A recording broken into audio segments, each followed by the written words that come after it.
Olá, bem-vindas e bem-vindos a mais uma exploração aqui no nosso espaço. Hoje a gente vai desvendar um item de decoração que, olha, tem um poder de transformação assim impressionante: o papel de parede. Muita gente talvez pense nele só como um detalhe, né? Mas as fontes que a gente reuniu mostram que ele pode mudar completamente a cara de um ambiente, trazendo estilo, personalidade, aconchego e de um jeito muito rápido, sabe? E sem aquela bagunça de reforma. É quase como, sei lá, escolher uma roupa nova para casa. Então, nossa missão hoje é fazer uma análise bem detalhada, ver como escolher, como usar o papel de parede para renovar e para dar a sua cara para os espaços. A gente tem um material bem rico para isso, viu? Dicas de blogs de decoração tipo Avan, Bobnex, tem sites de lojas como KG, Madeira Madeira, um olhar sobre tendências com fontes como Panorama Móveis e até guias práticos de artigos e do Planner 5D. A ideia é organizar tudo isso, pegar os pontos mais importantes, ajudar a fugir das ciladas, né? E mostrar como aproveitar esse recurso ao máximo. É isso aí. E o interessante que as fontes reforçam bastante é que essa escolha vai além do é bonito, é feio. Claro que tem a funcionalidade, a durabilidade, isso é chave. Mas tem também uma coisa mais sutil, que é como as cores, as texturas, os padrões que a gente escolhe podem mexer com as nossas emoções, sabe? Com o nosso bem-estar naquele espaço. Isso tem tudo a ver com psicologia das cores e até, como você disse, biofilia. Aquela ideia de trazer a natureza para perto, um verde específico, uma estampa de folha, e como isso pode, de fato, melhorar a nossa sensação de conforto em casa. É bem profundo, né? Faz todo sentido pensar nesse impacto mais profundo. Mas começando pelo básico, assim, por que alguém escolheria papel de parede em vez de, sei lá, tinta? As fontes trazem vários pontos práticos que são bem convincentes. Um que me chamou a atenção foi a questão da aplicação. Parece que é geralmente mais rápido, sem aquele cheiro forte da tinta, sem precisar de várias demãos e principalmente sem aquela sujeira toda que reforma costuma trazer, né? Exato, essa praticidade é um diferencial e tanto. E tem o custo-benefício também. As fontes mostram que, dependendo do caso, pode ser surpreendente. Às vezes o papel, especialmente aqueles modelos autoadesivos que nem precisam de cola e talvez nem de mão de obra especializada, pode sair mais em conta do que uma pintura bem feita, se a gente considerar todo o processo. É uma conta que vale a pena fazer, sim. E a variedade, nossa, é gigantesca. Cores, texturas que imitam tecido, madeira, pedra, né? Estampas de todo tipo. Acho que dá para encontrar algo para qualquer estilo e para quase qualquer cômodo, até banheiro e cozinha, se escolher o material certo, pelo que eu vi. A durabilidade também parece um ponto alto. Falam em média de 5 anos, mas Podendo chegar a 12 anos, né? Com bons cuidados. isso muitas vezes é mais do que dura uma pintura sem precisar de retoques. Exato. E ainda tem a vantagem de disfarçar pequenas imperfeições da parede. Sabe, aquela rachadurinha chata, uma mancha, o papel vai lá e cobre tudo. E para além desses benefícios bem tangíveis, tem um impacto visual quase instantâneo que o papel dá. Ele pode criar um ponto focal num ambiente que estava meio sem graça, sabe?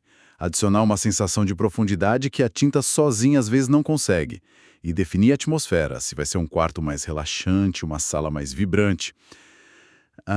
E um detalhe curioso que algumas fontes mencionam: dependendo do material, ele pode até dar uma ajudinha sutil no isolamento acústico e térmico.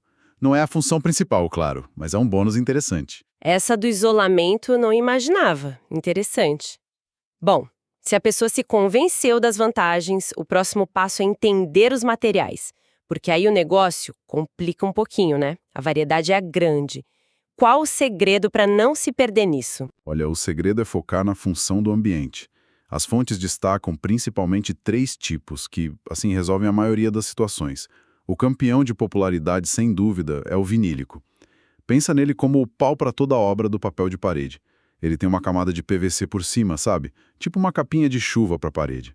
Isso o torna super resistente à umidade, fácil de limpar, o que é ótimo e bem durável. É a escolha certa para cozinhas, banheiros, lavabos, quarto de criança, onde a praticidade e a resistência são chave, entende? Entendi. Vinílico é o coringa para as áreas molhadas ou de muito uso. Faz sentido.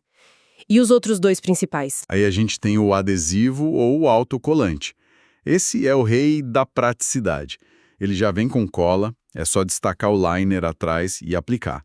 É perfeito para quem gosta de mudar a decoração com frequência ou para quem mora de aluguel, né? Ou mesmo para quem quer fazer a aplicação por conta própria sem contratar ninguém. Geralmente ele é um pouco mais fino, talvez não tenha tanta textura quanto outros tipos, mas a facilidade compensa para muita gente. Faz sentido. O adesivo é para quem busca facilidade máxima e flexibilidade. E o terceiro tipo, chave? O terceiro é o TNT, que significa tecido não tecido. Esse é bem interessante. Ele mistura fibras de celulose com fibras têxteis. O resultado é um material que muitas fontes consideram mais ecológico e que deixa a parede respirar, o que é ótimo para ajudar a prevenir mofo. A aplicação também costuma ser mais simples que a do papel tradicional. Geralmente a cola vai na parede, não no papel. E ele tem um toque, uma aparência que lembra tecido, sabe? Traz um aconchego diferente para o ambiente. Vinílico, adesivo e TNT. Parece que esses três cobrem bem as necessidades mais comuns, né? Mas e aqueles outros tipos que as fontes mencionam? Tipo vinilizado, tradicional, mica, veludo, como ficam? Sim, existem outros. O vinilizado é, digamos, um primo mais simples do vinílico. Ele tem um verniz por cima, mas não aquela camada protetora de PVC.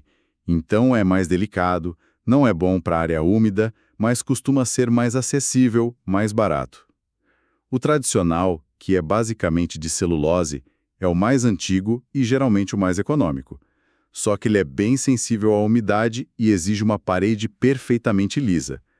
Já o mica, que tem aquelas pedrinhas naturais prensadas, o veludo ou flocado, os texturizados que imitam pedra, madeira, tecido e os 3D, esses são mais especiais, sabe? Trazem efeitos de luxo, profundidade, mas geralmente são mais caros. E a limpeza é mais delicada, geralmente a seco. São mais indicados para áreas de destaque com menos tráfego. A lógica é essa. Pensa primeiro na função do cômodo, aí escolhe entre vinílico, adesivo ou TNT. Se quiser algo muito específico, um efeito uau, aí sim explora essas outras opções. Ótima forma de exemplificar, clareou bastante. Então, com o material em mente, como escolher a estampa, a cor, o padrão certo para cada ambiente? As fontes dão muitas dicas sobre isso, né? Começando talvez pelas dimensões do lugar. Exato. A escala é fundamental. Tem uma regra de ouro que aparece em várias fontes, que é: padrões muito grandes podem fazer um quarto pequeno parecer ainda menor, e cores escuras também tendem a achatar visualmente o espaço. Por outro lado, um padrão muito miudinho, muito pequeno, pode meio que sumir numa parede muito grande, perder o impacto. Então, para espaços pequenos, a receita seria padrões menores, cores claras, e as listras verticais ajudam a levantar o teto, né? Dão aquela sensação de pé direito mais alto? Isso, perfeito. E em espaços amplos, aí a liberdade é maior. Dá para usar mais com padrões grandes, cores mais vibrantes. Listras horizontais, por exemplo, podem ser usadas para fazer um corredor estreito para ser visualmente mais largo. O importante é usar o padrão a favor da percepção do espaço, entende? Brincar com essa ilusão de ótica. E além do tamanho, tem a questão do estilo da decoração. Como garantir que o papel converse bem com o resto do ambiente? Para não ficar uma coisa meio perdida. Harmonia é a palavra-chave aqui. O papel precisa complementar os móveis, o tapete, as cortinas, o estilo geral da casa, se é moderno, rústico, clássico, minimalista. Uma dica prática que aparece bastante nas fontes é: leve amostras grandes para casa. Não confie só em ver na loja. Olhar na loja engana muito por causa da luz, do contexto, precisa ver como a cor e a estampa ficam ali, na sua parede, com a sua luz, com os seus móveis. E tem aquela questão do equilíbrio, né, que as fontes comentam. Se o papel for muito chamativo, muito estampado, talvez os móveis precisem ser mais neutros para compensar, e o contrário também. Exatamente. É buscar um balanço visual para não sobrecarregar. Algumas fontes até citam aquela regra do 60-30-10 como um guia. Tipo, 60% do ambiente numa cor dominante, geralmente neutra, nas paredes maiores ou móveis grandes, 30% numa cor secundária, que poderia ser o papel de parede de destaque, por exemplo, ou um tapete, e 10% em pontos de destaque, em acessórios ou almofadas. Isso ajuda a criar uma composição equilibrada sem errar na dose. Falando em não errar, a iluminação parece ser outro ponto crítico. Várias fontes batem bastante nessa tecla. Crucial.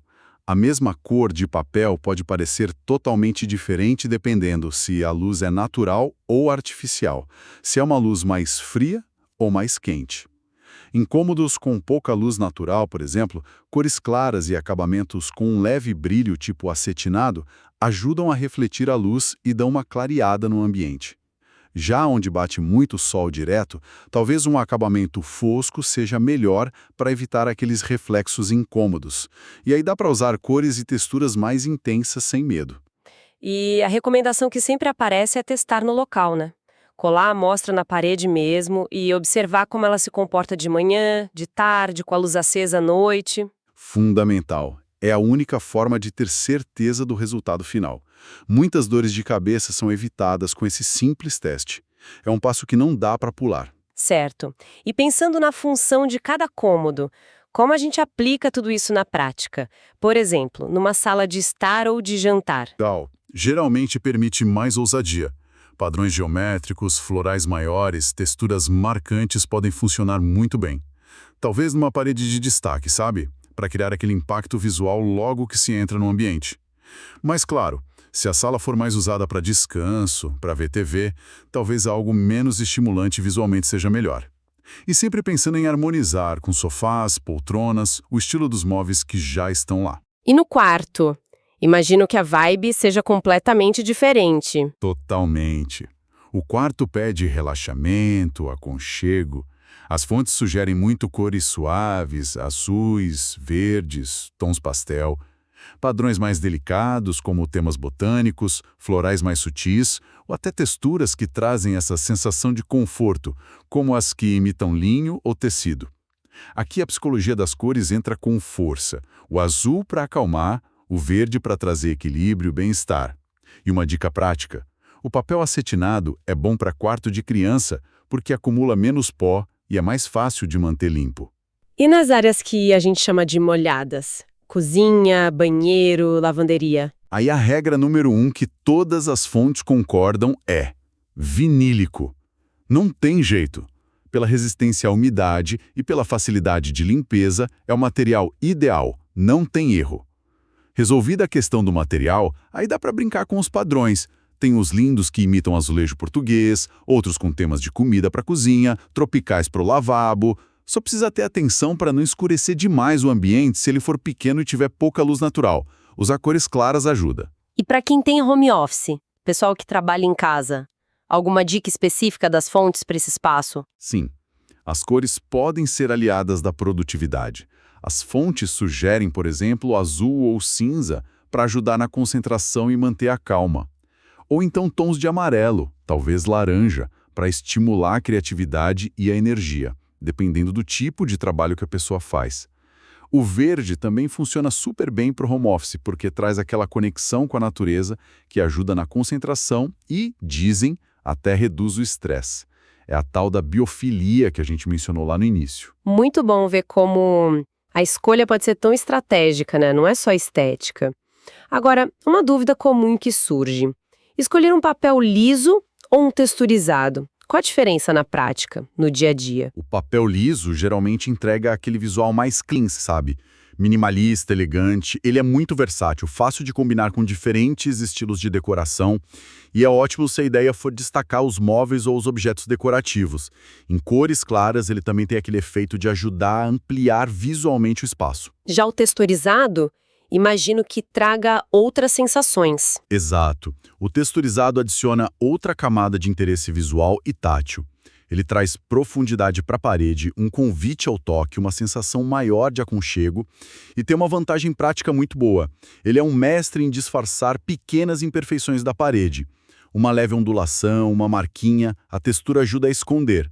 Além disso, ele pode imitar outros materiais, linho, seda, pedra, madeira, tijolinho, criando um efeito decorativo mais rico, com jogos de luz e sombra interessantes. E como decidir entre um e outro, então? Acho que depende do objetivo principal. Se a pessoa busca um visual mais limpo, minimalista e quer amplitude, o liso é uma boa pedida. Se o objetivo é mais aconchego, esconder pequenas imperfeições ou criar um efeito visual mais marcante, com mais personalidade, o texturizado pode ser a melhor escolha. Vale considerar a manutenção também. O liso, geralmente, é mais fácil de limpar. As texturas podem acumular um pouco mais de poeira nos relevos. Uma estratégia que funciona bem, que as fontes sugerem, é usar o texturizado só em uma parede de destaque, para dar aquele toque especial e equilibrar com paredes lisas nas outras. Ah, e se tiver pets ou crianças pequenas em casa, talvez um liso que seja lavável seja mais prático para o dia a dia. Boas dicas para ajudar nessa escolha. Agora, vamos falar das pegadinhas. Quais são os erros mais comuns que as pessoas cometem na hora de escolher ou aplicar o papel de parede? Aqueles que as fontes alertam para a gente evitar. Olha, um clássico é errar na escala. Escolher um padrão gigante para um lavabo minúsculo ou, ao contrário, um mini estampado para um pé direito duplo que some na parede. Outro erro comum é ignorar completamente o estilo que já existe no ambiente. O papel acaba brigando com os móveis, com o tapete, e o resultado fica um caos visual. Usar um material inadequado para o local também é um erro frequente e que dá muita dor de cabeça, tipo colocar um papel de celulose super delicado no banheiro. Desastre na certa, né? Imagino. Esquecer de testar a iluminação, como a gente já falou bastante, é outro ponto. E tem um erro bem prático que deve ser frustrante: comprar material de menos. Calcular errado a quantidade. Exato. E aí, quando você precisa de mais um rolo, descobre que não encontra mais do mesmo lote. E lotes diferentes podem ter uma pequena variação na cor ou textura que fica aparente na parede. É um problemão. E não preparar a parede direito antes de aplicar é pedir para ter problema. Se a superfície estiver úmida, suja, irregular, com buracos, o papel pode fazer bolha, descolar nas bordas. E, claro, uma instalação mal feita com as emendas desalinhadas, tortas, os cantos descolando, isso acaba com o visual, né? Às vezes, se a pessoa não tem muita habilidade ou paciência, vale a pena investir num profissional para garantir um acabamento perfeito. Exagerar na dose também pode ser um erro, né? Tipo, cobrir todas as 4 paredes de um cômodo com uma estampa muito forte, muito chamativa, pode acabar sufocando um ambiente. Sim, com certeza. Moderação é importante, especialmente com padrões muito marcantes ou cores muito vibrantes. Usar em uma ou 2 paredes de destaque costuma funcionar melhor. E uma dica final para quem vai usar papel que precisa de cola: ventilar bem o ambiente durante e logo após a aplicação. Isso ajuda a cola a secar direito e evita que o cheiro fique muito forte e incomode. Ok, muitos erros potenciais para ficar de olho, mas como prevenir a maioria deles? Qual o segredo? Basicamente, é planejamento e atenção aos detalhes. Primeiro, medir, medir, medir. Calcular a área da parede com precisão. E, a dica de ouro, sempre comprar uns 10 a 15% a mais de papel do que o cálculo exato.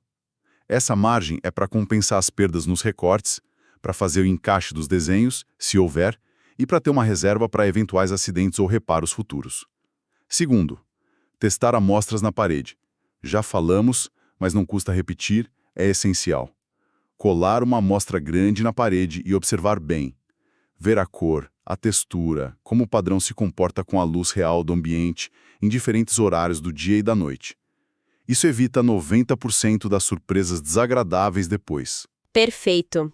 Então, papel escolhido com cuidado, aplicado direitinho, sem erros. E agora, como cuidar para ele durar bonito por bastante tempo? Como é a manutenção recomendada? Pode usar um espanador de pó, um pano macio e seco, ou até o bocal de escova do aspirador de pó, passado de cima para baixo para tirar a poeira acumulada. E se o papel for lavável, como o vinílico que você mencionou? Aí pode usar um pano macio, levemente umedecido com água e só um pinguinho de detergente neutro.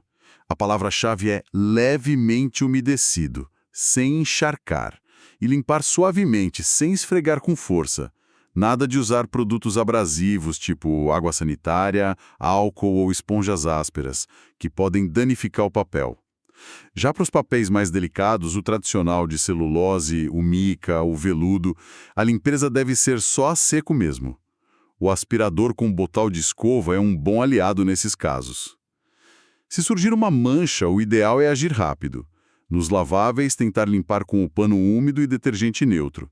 Nos outros, talvez uma borracha branca macia, usada com muito cuidado, pode ajudar em manchas leves. Na dúvida, é melhor consultar o fabricante ou quem entendeu. E o que se deve evitar a todo custo para não estragar o papel? Excesso de água, mesmo nos laváveis, é o principal inimigo. Vapor direto também, então cuidado com chaleiras elétricas ou vaporizadores muito perto da parede revestida. Produtos químicos agressivos, claro, estão fora de cogitação.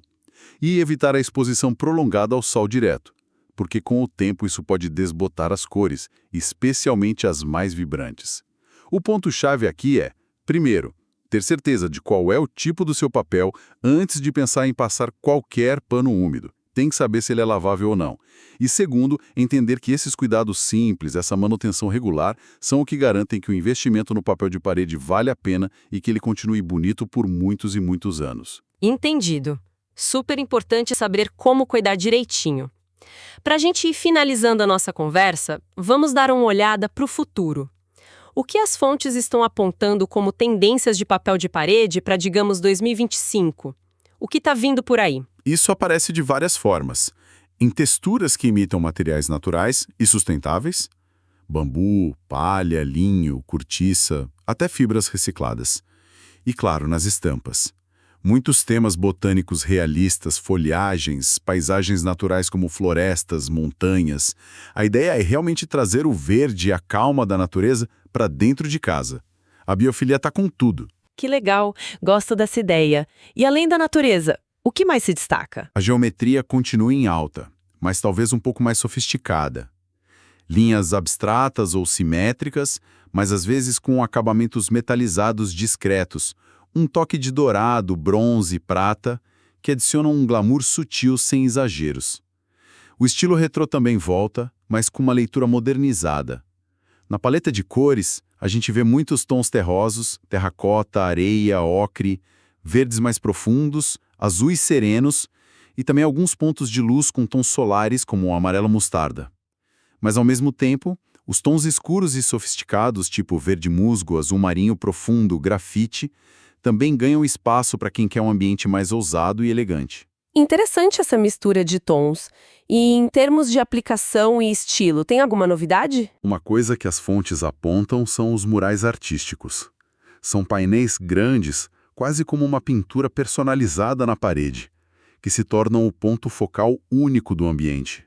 Paisagens, abstrações. O minimalismo também tem seu lugar, com papéis de texturas tom sobre tom, efeitos monocromáticos, buscando uma elegância mais contida. Uma ideia interessante que está surgindo é ir além da tradicional parede de destaque e criar o que chamam de paredes envolventes, aplicando o mesmo papel no ambiente todo ou em várias paredes, para um efeito mais imersivo e coeso. E claro, a praticidade continua sendo valorizada. O papel adesivo e removível segue super popular, justamente pela flexibilidade que oferece para mudar a decoração sem complicação. Ah, e os florais. Eles seguem firmes, mas talvez um pouco diferentes. Mais abstratos, com efeitos aquarelados, ou em estilos botânicos elegantes, menos literais do que antes. O que é fascinante ao olhar essas tendências é perceber como elas conversam com o momento que a gente está vivendo, né? Essa busca por mais sustentabilidade nos materiais, a procura por bem-estar dentro de casa, que está muito ligada à natureza e à biofilia, a vontade de ter espaços que realmente reflitam a nossa identidade de forma única, mais personalizada, e ao mesmo tempo a necessidade de conforto visual, tátil e também de praticidade no dia a dia. Que viagem completa pelo mundo do papel de parede que a gente fez hoje. Recapitulando rapidinho, vimos como ele é versátil, né? Falamos dos cuidados na escolha do material certo para cada lugar, da importância de pensar na escala, no estilo, na luz do ambiente. Desmistificamos aqueles erros mais comuns e vimos como evitá-los com planejamento e testes. Falamos da manutenção, que nem é tão complicada assim, e demos até uma espiada no que vem por aí em termos de tendências. Fica bem claro que o papel de parede é muito mais que um simples revestimento. É uma ferramenta poderosa para personalizar, para dar vida e para transformar o nosso lar. Exatamente. E a mensagem final que muitas dessas fontes parecem querer transmitir é justamente essa. Escolher um papel de parede não é só sobre decorar, sobre deixar bonito. É sobre criar uma atmosfera. É sobre influenciar como a gente se sente naquele espaço todos os dias. É construir um lugar que traga bem-estar, que conte um pouco da nossa história, de quem a gente é. É um convite a enxergar as paredes não como limites, mas como telas em branco, esperando para ganhar cor, textura e personalidade. E para deixar uma pulguinha atrás da orelha de quem nos ouve, fica a reflexão. Se as paredes aí da sua casa pudessem falar, qual história, o papel de parede ou a tinta que está lá hoje contaria sobre quem vive nesse espaço? E mais intrigante ainda, qual nova história, qual nova sensação poderia começar se a gente decidisse mudar essa pele das paredes? Fica aí o pensamento sobre o poder transformador que uma escolha como essa pode ter no nosso dia a dia, no nosso bem-estar.